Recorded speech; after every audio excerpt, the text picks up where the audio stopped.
Imagine taking your canoe down to the river's edge, a very nice fast-moving stream, and your oars or paddles are already attached to your boat, and you put it in the water and you deliberately turn it upstream and begin paddling very hard against this fast-moving current. And we say, why not just turn and go with the flow? And our human friends invariably say, doesn't that seem lazy? That seems lazy. And then they will say, my mother would not approve of that. Or my teachers. They all had me pointing the other way. In fact, every plaque on my wall was based upon paddling upstream. And I was measured against the others who did it too. And the better we did it, the better we were able to fight that current, then the more proud our human friends were of us, and the bigger the trophies and monuments. And we hear that when you die, there are even more. And we want you to know something. In fact, it's worth writing this down. Nothing that you want is upstream. Nothing that you want is upstream. And the reason we know that is because we've seen the cycle of life. We know that source extended itself here into that which is you. And we know that you are asking, as a result of your leading edge experience, just like you knew you would, for more. And we know that source is becoming that more that you are asking for and is calling you to it. And so we know the source of the stream. And we know that when you turn and go with the stream, you feel ever so good. That's what positive emotion is. Varying degrees of it, but it's what positive emotion is. And we also know that when you buck that current, it can beat up on you pretty good. And that's what negative emotion is. We want you to understand that there is only one stream that you might be going with or against, but there is only one stream. And when you learn from those around you to go against the stream, then you want to pronounce that there are evil streams, that there are streams of sickness or streams of badness or streams of poverty. We say, no, just one stream. You're just not going with it. You say, oh, that can't be. If it's a stream of goodness, why is it beating me up so? And we say, because you're clinging to the bottom. It's beating you up because you're not going with your self-created stream. Do you get this? And that really is the strongest point that we want to make with you.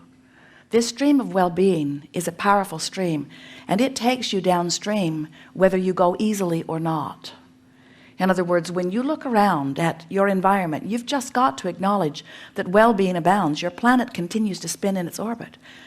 And even beyond the well-being that is obvious, more obvious to some of you than others, granted, but even beyond the well-being that is obvious, we want to remind you that even when you get further downstream and you have that which you call your physical death, which there isn't any of, we like to be disrespectful of death since there isn't any and call it croaking.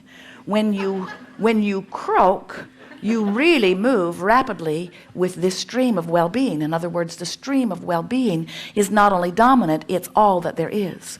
So while you can be in this physical body and you can fume and fuss and give yourself a lot of grief and point in opposition of the stream to the point that you beat yourself up pretty good and then claim that there cannot possibly be a stream of well-being because your life is going so badly, we want to say to you, if you would let go of your resistance and start going with the flow, you will discover how good this stream can be to you.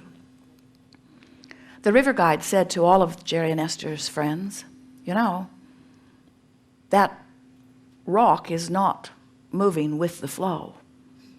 And because it isn't, and the water is rushing past it, if we get our raft sideways up against one of those rocks, it will be big trouble for us.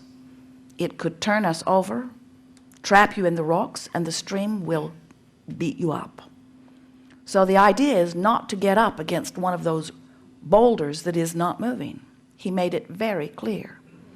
He said, if you will listen to me, I will guide you around them. And if you don't listen to me, you may end up against one of those rocks.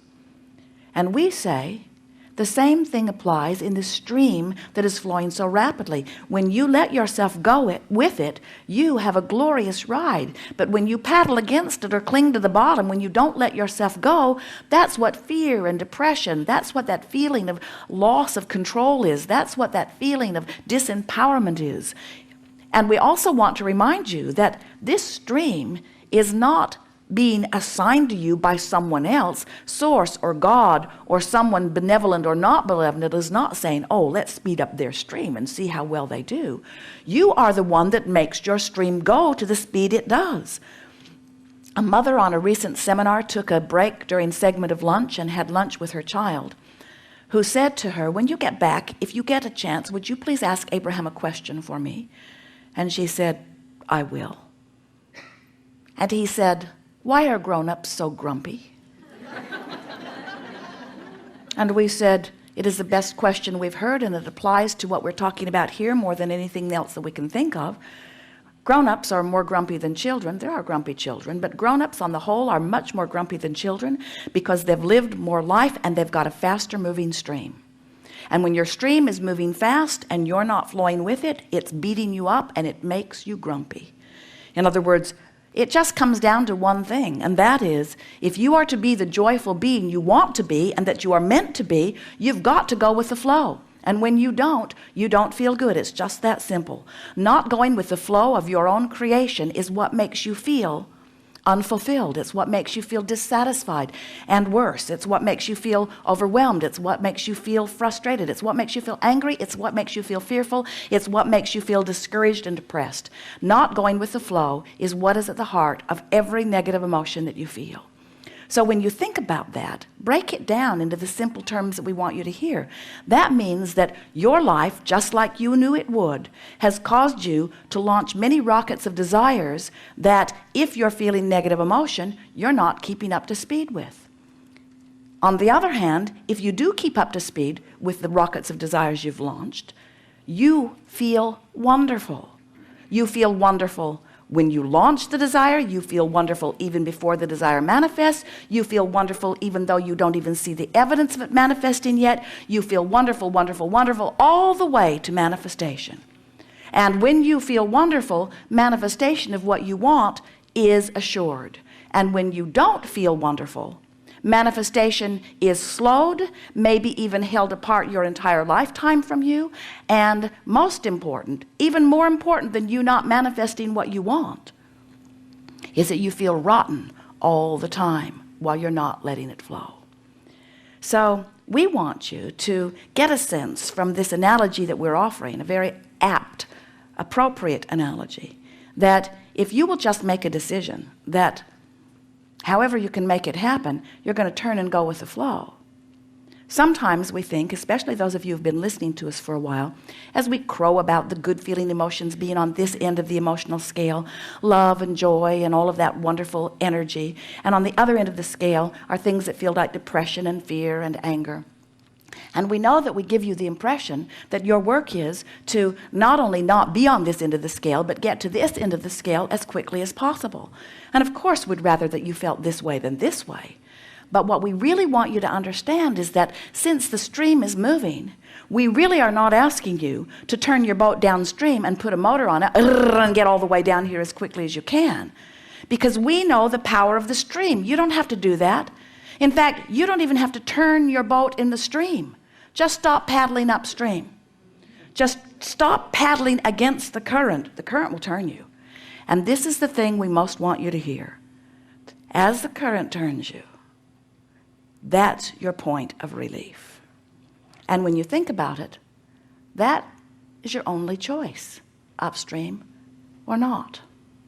Upstream or not. Of course, it's nice when you're choosing downstream and you're so good at it that you can really choose it. But your choice in any moment is really to feel worse or better.